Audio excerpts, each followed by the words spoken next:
সাত সকালেই কল্যাণীর পোল্ট্রি ফার্মে বিক্ষোভ এলাকাবাসীর। অতিরিক্ত গন্ধ হওয়ায় বাড়িতে থাকা দায় হয়ে পড়েছে এলাকাবাসীদের, তাই এই বিক্ষোভ বলে জানা গিয়েছে। অভিযোগ, নদিয়ার কল্যাণীর 18 নম্বর ওয়ার্ডের সরকারি পোল্ট্রি ফার্মের থেকে মাত্রাতিরিক্ত দুর্গন্ধ হওয়ায় ওই এলাকার বাসিন্দারা বাড়িতে থাকতে পারছেন না। এর আগেও বহুবার জানানো হয়েছে এই ফার্মের কর্তৃপক্ষকে, কিন্তু বারবার আশ্বাস মিলেছে, তবে কাজ হয়নি কিছুই। এলাকাবাসীরা জানান, বিগত 3 বছর ধরে এই সমস্যায় পড়তে হচ্ছে তাদের। তারা জানান, একটা পোল্ট্রি ফার্মের গন্ধ হবে, কিন্তু এত মাত্রাতিরিক্ত গন্ধ হচ্ছে যে বাড়িতে বাচ্চা থেকে বয়স্ক কেউ থাকতে পারছেন না। এই নিয়ে বারবার আমরা এসডিও এবং আধিকারিকদের সাথে বসেছি। তারা বারবার প্রতিশ্রুতি দিয়েছে জাপান থেকে এবং জার্মানি থেকে মেশিন আসবে, গন্ধ থাকবে না, পালক উড়বে না। আমরা মেনে নিয়েছি, কারণ আমরা চাই না এই প্রজেক্ট বন্ধ হয়ে যাক, কারণ এখানে আমাদের এলাকার অনেকে কাজ করে, কিন্তু এই দুর্গন্ধে থাকা যাচ্ছে না। আমরা চাই এই গন্ধ বন্ধ হোক। পরবর্তীতে বিক্ষোভ চলার খবর পেয়ে সেখানে এসে পৌঁছায় কল্যাণী থানার পুলিশ। আরেকবার জানাই, সাত সকালেই কল্যাণীর পোল্ট্রি ফার্মে বিক্ষোভ এলাকাবাসীর। অতিরিক্ত গন্ধ হওয়ায় বাড়িতে থাকা দায় হয়ে পড়েছে এলাকাবাসীদের, তাই এই বিক্ষোভ। অভিযোগ, নদিয়ার কল্যাণী 18 নম্বর ওয়ার্ডের সরকারি পোল্ট্রি ফার্মের থেকে মাত্রাতিরিক্ত গন্ধ হওয়ায় ওই এলাকার বাসিন্দারা বাড়িতে থাকতে পারছেন না। এর আগেও বহুবার জানানো হয়েছে এই ফার্মের কর্তৃপক্ষকে, কিন্তু বারবার আশ্বাস মিলেছে, তবে কাজ কিছুই হয়নি। এলাকাবাসীরা জানান, বিগত 3 বছর ধরে এই সমস্যায় পড়তে হচ্ছে তাদের।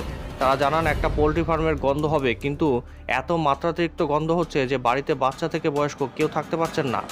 এই নিয়ে বারবার এসডিও এবং আধিকারিকদের সাথে বসেছি।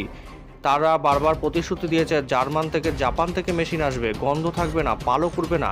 আমরা মেনে নিয়েছি, কারণ আমরা চাই না এই প্রজেক্ট বন্ধ হয়ে যাক, কারণ এখানে আমাদের এলাকার বহু মানুষ কাজ করেন, কিন্তু এই দুর্গন্ধে থাকা যাচ্ছে না। আমরা চাই এই গন্ধ বন্ধ হোক। তো কি কারণে চলবে? এখানে এটা হচ্ছে ওয়েস্ট বেঙ্গল লাইভস্টক ডেভেলপমেন্ট কর্পোরেশনের। এখানে যে ধরনের কাজকর্ম চলে, এলাকার চারদিকে প্রচন্ড পরিমাণে মুরগির গন্ধ, যে গন্ধের জন্য টেকা দায় হয়ে যাচ্ছে। আপ টু এখান থেকে আপনি যদি সেন্ট্রাল পার্ক পর্যন্ত চলে যান, পুরো ওই পর্যন্ত গন্ধ। আর এই পাশে হচ্ছে 18 নম্বর ওয়ার্ড বিধানপল্লী, তার ডান দিকে রয়েছে 20 নম্বর ওয়ার্ড রথতলা। এই এলাকার যারা মানুষ আছে তারা গন্ধে টিকতে পারে না। এর আগে প্রায় 4-5 বার এই নিয়ে আন্দোলন করা হয়েছে। এখানকার যে অফিসার আছে তাদের সঙ্গে কথা বলা হয়েছে, এবং পুলিশ যারা আছে তারা এসছে, চেয়ারম্যানের সঙ্গে কথা হয়েছে। কোন চেয়ারম্যান? কল্যাণী পৌরসভার যিনি চেয়ারম্যান। বারবার তাদেরকে বলা সত্ত্বেও এরা প্রতিশ্রুতি দিয়েছে, কিন্তু এটা নিয়ে কোনো রকম কিছু এগোয়নি। সব থেকে বড় সমস্যা হচ্ছে এই এলাকার যারা সাধারণ মানুষ আছে তাদের এখানে সন্ধ্যার পরে সারাদিন ধরে মুরগির পালক উঠতে থাকে, এবং সন্ধ্যার পরে এখানে দুখানা এদের পাওয়ার হাউসের এরকম ইসে রয়েছে, গ্যাস এখান থেকে বেরোয়।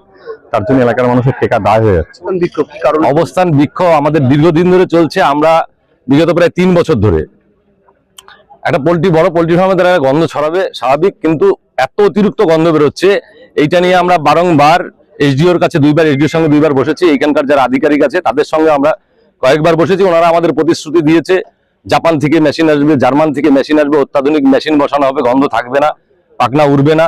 আমরা ধৈর্য ধরে চেষ্টা করেছি, কারণ এখানে প্রচুর লোকের কর্মসংস্থান আছে, এইটাও আমরা মেনে নিয়েছি, এবং আমাদের এলাকার লোক কাজ করছে। আমরা কর্মসংস্থানের বিরুদ্ধে না, এই প্রজেক্ট বন্ধ তার বিরুদ্ধে না, কিন্তু গন্ধটা যাতে না হয়, পলিউশন যাতে না হয়, আমরা তার জন্য আমাদের এই আন্দোলন।